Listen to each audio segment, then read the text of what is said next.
സുഗന്ധവാഹിനി അമ്മേ നിൻ സുതനെ വാഴ്ത്തുന്നു.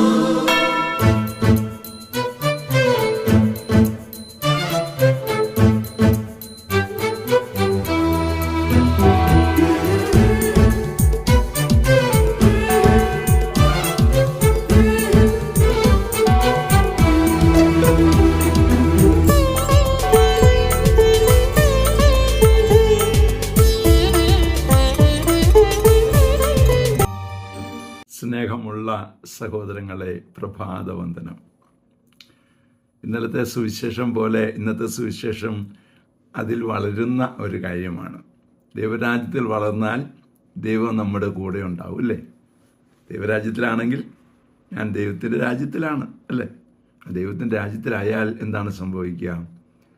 പത്രോസ് പറഞ്ഞതുപോലെ പറയാൻ പറ്റും, ക്രിസ്തുവിനെ പറയാൻ പറ്റും. അതാണ്, നീ ജീവിക്കുന്ന ദൈവത്തിൻ്റെ പുത്രനായ മിശിഹായാണ്, നീ കർത്താവാണ് എന്നൊക്കെ യോഹന്നാൻ പറഞ്ഞതുപോലെ പറയാൻ പറ്റണമെങ്കിൽ നമുക്ക് ദൈവത്തിൽ നിന്നുള്ള ആ ഒരു വലിയ കൃപാവരം കിട്ടണം. ദൈവം നമ്മോട് സംസാരിക്കണം. സ്നേഹമുള്ള സഹോദരങ്ങളെ, അതുപോലെയുള്ള ഇടപെടലുകൾ തമ്പുരാനിൽ നമുക്ക് നൽകും. ഓരോ വചനം കേൾക്കുമ്പോൾ ഉണ്ടാകുന്ന ഉൾക്കാഴ്ചകൾ, വചനം കേൾക്കുമ്പോൾ ഒരു സുഖം, ഒരു സന്തോഷം, ഒരു തൃപ്തി ഒക്കെ ഉണ്ടാകുകയല്ലേ എന്ന് പറയുന്നത് എന്താണെന്ന് വെച്ചാൽ, ദൈവത്തിൽ നിന്ന് ഇത് കാര്യം മനസ്സിലാക്കണം.